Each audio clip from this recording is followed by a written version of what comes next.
Hello everyone, Marchus here and welcome to the channel. And we have a new segment or show here in the channel. It's going to be called the Hangtime Show. We will be talking to different personalities and learn something from them. Hope you enjoy this. So here is my first guest. Hi Carlo, welcome to the channel. Thank you for joining us in this Oo naman, ikaw pa.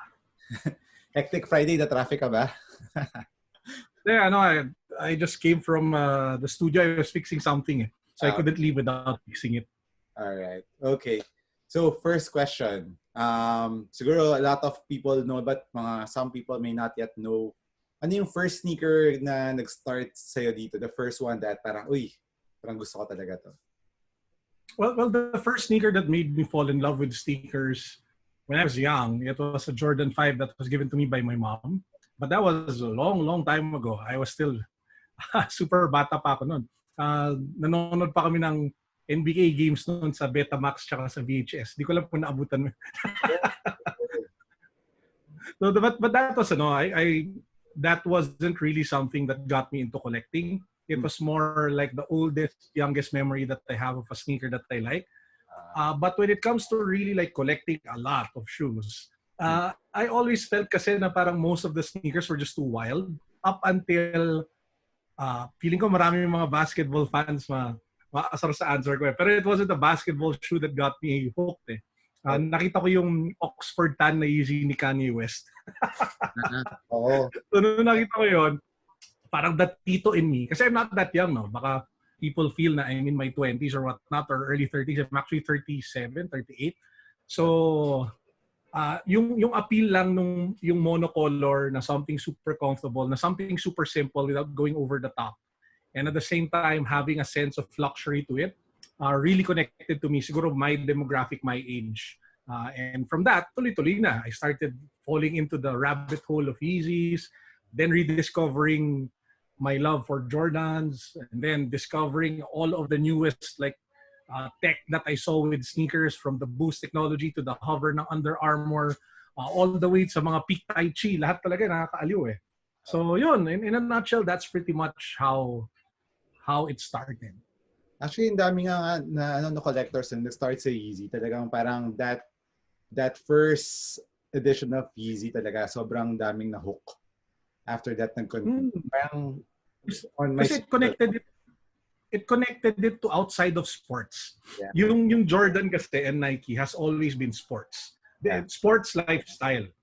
For the first time, there was something that was lifestyle luxury.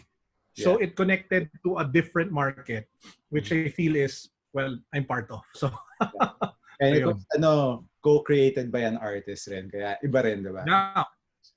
Of course. So ngayon, how many pairs na meron mo? Collection mo? Mga rough estimate? Well, pinapababa ko na eh. Kasi there was a time I was over siguro mga 800, 700, 800, 900. Umabot ka ng gano'n? Yun yung pinakamadami. Kasi when I started sneaker YouTube, and this is siguro the difference between how I look at it versus other sneaker YouTubers. When I got into it kasi, number one, I had the resources. So I'm not young, di ba? So I've had like 16, 17 years of work and entrepreneurship and savings and business. And I really took a look at it as a business. So I didn't look at it as just a hobby. So I knew for me to pump out content, I would have to keep on buying and investing in sneakers. So I could keep buying and buying. So I could just pump out content. So yun yung ginawa ko. Kahit sneakers na hindi ko gusto, binibili ko. Just so I can feature it and review it on the channel. The economics of that was simple. Each video would make a certain amount. So if I buy a sneaker, all I have to do is to sell it. Even at a loss, mag-break even ako or kikita ko ng konti. So there was a science to it naman. Hindi lang siya parang parang gano'n. So kaya siya dumami. Kumbaga may thinking behind it. Ngayon siguro, kasi the last few months, I've been selling a lot of shoes. Mainly because I've been shifting investments. So I've been reallocating some of the sneakers na feeling ko nag-mature na. So ito naman from an investment POV. Some of the sneakers na I feel na sagad na yung presyo niyan, binenta ko na to maximize the profit, and then I put it in the stock market. So parang meron akong flow of cash So para sa akin kasi sneakers are high yield if you can buy them low and then you can sell them really high. And then after nun, ang problema, kanyari, bumili ka ngayon ng Jordan 1 Off-White Chicago. Magkano ba siya ngayon? 250? Hindi ko alam kung kailan mag 300, 400, 500 yan. Malamang stock na yan sa 250 for a long time. So bakit ko pa pangahawakan yan? Bibenta ko na. Di ba? Unless gusto ko talaga. So nung binenta ko na, ngayon na sobrang bagsak ang stock market, ang sarap mamili. Di ba? Kasi lahat ng kumpanya ngayon naka-discount sobra eh. So I sold a lot of sneakers bago, nung nagsisimula na yung news tungkol sa COVID, that was December eh. So I had a bad feeling. So if you check my timeline on Instagram, Facebook, tsaka steel cabinet ko sa Greenhouse, that all started when the news of COVID came out. Kaya, so I started selling a lot. Kasi nakikita so ko from so from 800, I think I'm down to less than 100. Whoa. So ang dami ko talagang binenta. So ang goal ko by the end of this, well, siguro within the year, if I can bring it down to around 50. Okay na. Yung talagang gusto ko. Then ano yung like ano yung criteria mo ngayon? Ano yung mga tinatago mo? What are you keeping right now? The ones that I really like, I still have a couple of dead stock pairs na feeling ko mas investment. So dalawa yan. There's the investment and then there's the ones that I just love to wear. Tatlo pala, sorry. And yung third is the ones that I buy just to review on the channel.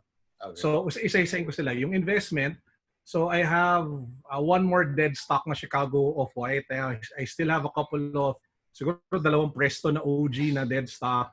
An Air Force One, MCA na dead. Basta mga ganun yung feeling kong may chance pa tumaas kahit paano. So parang portfolio siya of sneakers and investments. Mostly hype, mostly Off-White actually.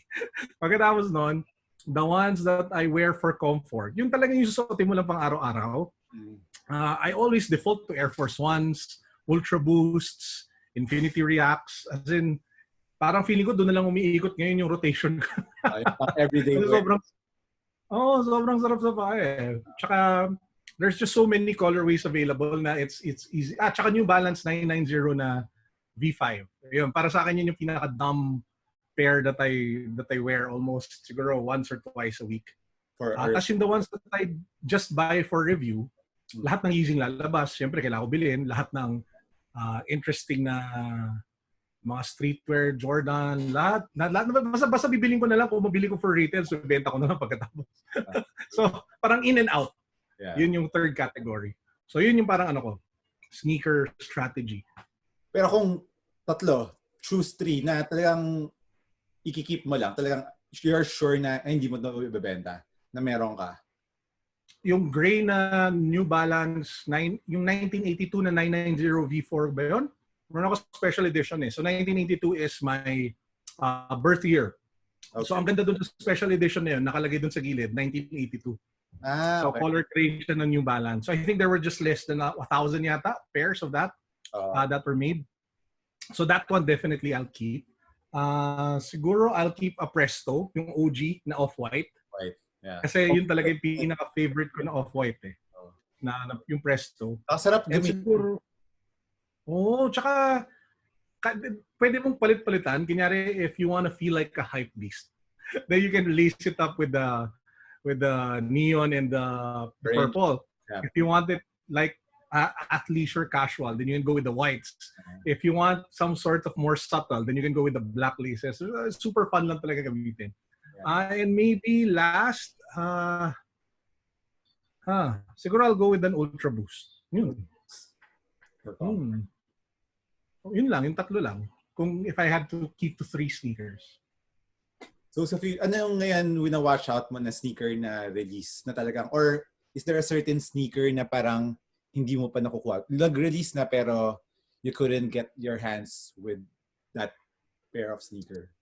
Meron ba? Meron, pero I've given up eh. So I was supposed to, there was a time kasi I was hunting for all the Off-White Air Force Ones. So I have the Vault, I have the OG White, I have the MCA, I have the Black. And then recently I was able to buy yung Complex Con, yung White.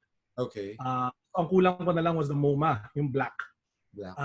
However, basta long story short, yung Complex Con na Air Force One ko na White, I'm auctioning this Sunday. So, ewan ko kung kailan mo to upload. i-auction ko siya sa Sunday to raise funds for to donate to frontliners for PPEs, for medical gear. Okay. So, nag-decide na ako na parang ang ganda tingnan ng sapatos, pero imagine mo how many frontline medical workers kayang bihisan nito ng masks tsaka suits. Di ba? So, binenta ko na lang. So, at the same time, inisip ko, okay, hindi ko na lang bilhin yung MoMA. Nakatipid pa ako ng pera. So, right now, if meron ba akong specific na feeling ko na miss out on na hindi ko nakuha, no. Parang lahat ng gusto ko siguro na nabili ko na. Either dumaan na sa akin or nandito pa. Wala akong maiisip na a sneaker that got away. As a collector, as a YouTuber, ano yung isang pinag-greatest regret na nabenta mo ba or hindi mo nakuha? Parang ganun. Anong regret? Meron ba? Meron na ba? Greatest regret sa sneakers? Yeah.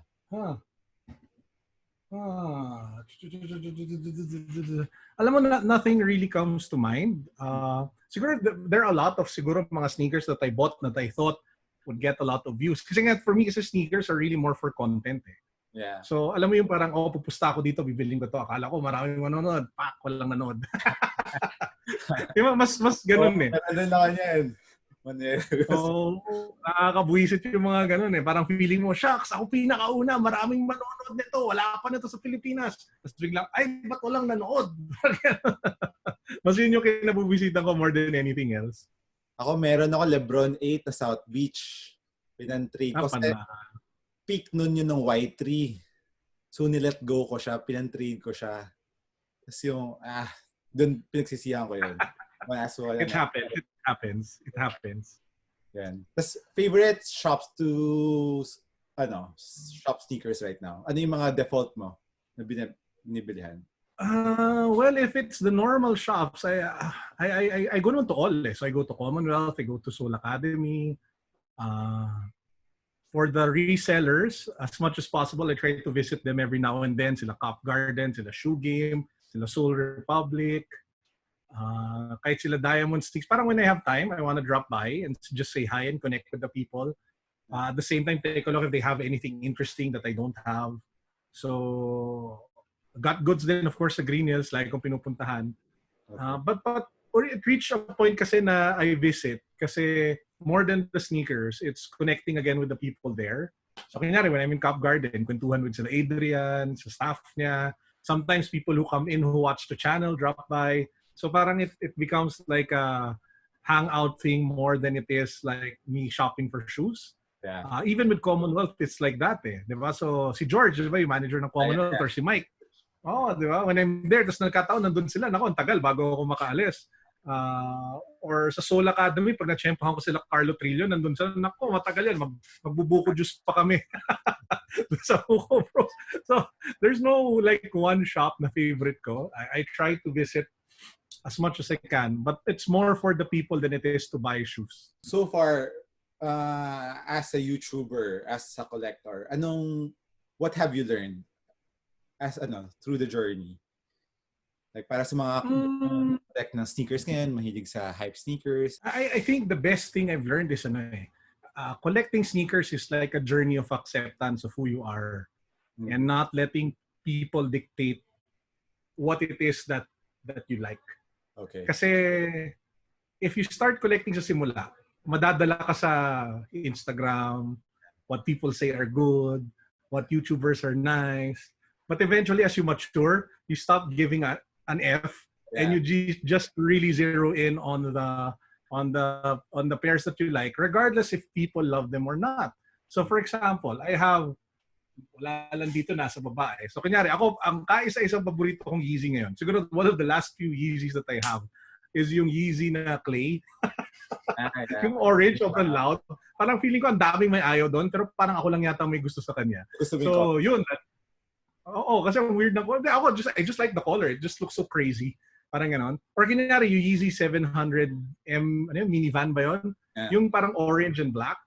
I'm sure a lot of people don't like it, but ako, I like it. So there are a lot of sneakers that I ended up gravitating towards na eventually pinanindigan ko na lang kasi that's me.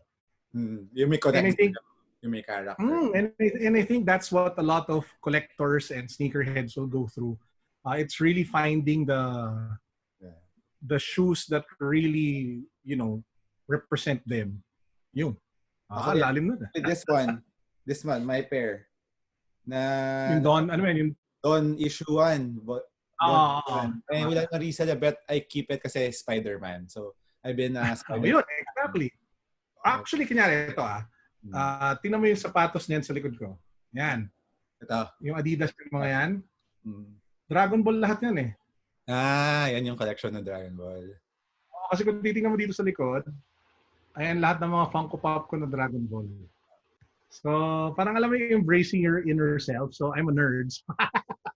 I'm a geek. So, parang diba pa? So, I like Dragon Ball. So, wala akong pake kung i-judge ako na gusto ko magsuot ng Goku shoes. Kung may magreklamo, sampaling ko sila ng pera. Di ba? Ganun ako ka-secure. Parang alam mo, it's funny. Kasi siguro, I'll just dig in dun sa sinabi ko kanina. It's interesting kasi the sneaker industry is driven so much by ego and insecurity. Parang sales is driven so much by envy and jealousy, aspiration, not really authentic or genuine stuff. Pero as you mature, you realize na parang it's about really just not giving an F. Yeah. Tapos dun ka talaga naliliberate and mas na-enjoy mo yung hobby for what it is. So, yun.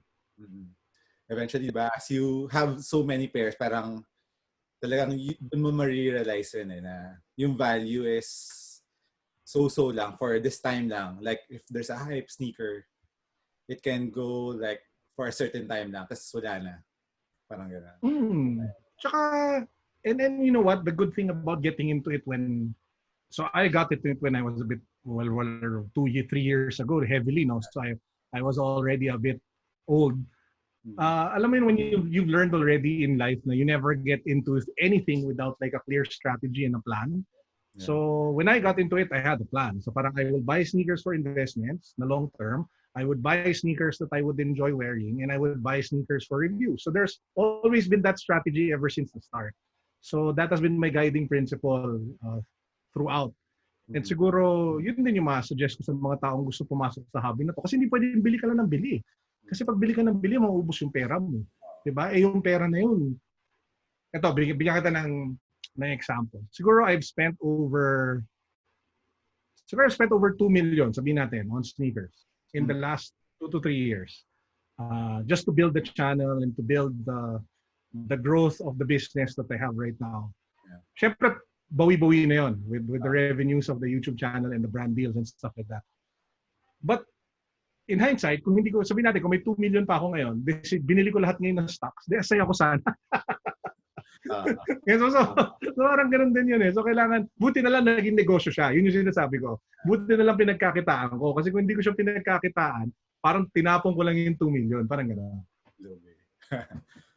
At least ngayon, investment, may revenue, tas you enjoy what you're doing rin, diba? At the same time. Yeah, it's pero again, I enjoy it more because of people. Kunyari, like you, diba? You've dropped by my house, you've shot videos in the past. Sila Manuel, sila Sean, sila Big Boy, sila Milton, sila Antonio Aguirre. I mean, I've met so many, kahit yung mga magkakaaway parang gusto ko friends lahat. Sila Roddy, diba sila, magkagulo-gulo nila. Parang sarap nilang pagbabatukan lahat. Ano ba kayo? Sapatos lang. Kaya pili ko napaka-tito ko minsan eh. Kasi pag tingnan ko kung nag-aaway sila, parang ang daming problema sa mundo. Pag-aawayan nyo yan, talaga. Mag-upit pa kayo, huy. Parang gano'n. Diba? Let's just all get along. Parang gano'n. So yun. Yung mga connections na we-build mo, yung friendships along the way. Diba? Yeah, kasi alam mo, I've always maintained a small circle. I maintain a small circle of friends. And every now and then, there's a burst. Eh. So parang kanyari, there's a burst when I collected toys. Kasi you get to meet like new people, di ba? Within toys, the toy collecting industry. Then I started collecting, believe it or not, perfume. Men's fragrances. Collecting? Yeah. There's a community of people, of guys who like perfume. So ang dami ko rin nakilala na sobrang addict. Yung iba sobrang tindi. Yung pag naamoy nila, sabihin nila, that's vetiver. Para ako naman, wow! Yung ganun ka-trained yung nose. Pagkatapos, I met people in the digital industry. Yeah, It's just nice meeting ngayon mga people in the sneaker world, in the streetwear world. In different age ranges. Kasi parang, when I was active in tech, so I had a tech blog before, parang lahat na lang nanonood ngayon, feeling ko matatanda eh. Basta tech. At least nung nag-sneakers ako, napansin ko, bumata yung mga kakilala ko bumata yung mga, kahit mga partners ko sa negosyo. So kunyari, I put up a new project. It's called Project 721. So it's like apparel. So we're doing like shirts and bags. And then I want to extend to workshops and seminars and books. Parang equipping people how to side hustle. Yun yung theme ng company. So yung first bag that I came out with, ang partner ko doon, si Kendrick of Volve. And Kendrick is still in school. Ganun pa kabata yun? Oh, he's still in college, dude. So parang, pag nag-meeting kami, sabihin ko, bro, meet tayo. Sabi niya, Tito Carlo, talagang tawag niya sa akin, Tito Carlo. Tito Carlo, di pa pwede, I'm doing my homework. Ayos, di ba? I'm doing my homework. Di ko marinig sa office yan. So it's just being able to work with young people, see how they think, see how they work, see what matters to them, makes it so much more enjoyable. Yeah. True. Tama yan. Totoo yan. Like sa work ko rin like if not sa advertising work, diba? You get to work with different characters, diba? Mga personalities. Ay, kilala mo yung Yung kilala mo yung nag-viral? Parang naka-work ko na before eh. Huwag na lang natin bagitin yung pangalan, pero kilala mo? Work ko na before. Naka-work mo na ba before? Hindi. Tinawagan ko yung mga agency friends ko. Kilala niyo ba siya? Ayaw nila magkwento. Pero, lang. Chismis. Chismis. Research ko rin kung sino yung mutual friends namin. Ako din parang sino? May nakita ko iba sa advertising. Yun talaga yung mundo eh. So, wala. Natawa lang ako. Grabe yun. Pero ibang topic yun. Yun. So, that's it. That's it lang. Short but sweet. Ako naman. So, before we go, if you guys haven't subscribed yet, subscribe na kayo sa kanya. Sobrang ganda ng content niya. One of the best in terms of basketball, performance reviews, very articulate, maganda yung thought process, and at the same time, he's really a genuine guy. So if you guys haven't subscribed yet, please make sure that you do so. Sobrang panalo yung content. Click nyo yung sa baba. Diba? Just don't forget to follow Carlo rin if you haven't. Pero I'm sure lots of you have followed him. Instagram. And Sunday, di ba auction? Saan yung Facebook ba? Auction? Sa Facebook page ko, it's at 2 p.m. Ang dami namin i-auction. We're auctioning away the Air Force One Complex Con. The starting bid for that, I'll set it at 80,000. So that's really low. I mean, some people might raise an eyebrow paying 80,000 for a shoe, but that's really low. We're auctioning off an Off-White Vapor Max brand new size 9.5. The starting price would be 10,000. So that's also really low. A Yeezy Oxford Tan, ang starting price niya will be 5,000. So ang daming wild deals na pwedeng makuha ng mga tao during the auction. Sige. And again, 100% of that will go to two charities. I'm working with Feed Philippines, so they feed anywhere from 1,500 to 2,000 medical frontliners every day. And also the Tulong Kapatid Foundation. Sila yung bumibili talaga ng PPEs for hospitals such as Makati Medical Center, PGH, etc. Okay. That's good. Good cause. So, sa Sunday, 2 p.m. guys. Yes. So that's it. Thank you guys for watching. Thank you for joining us. Peace. God bless. What's up? Boom.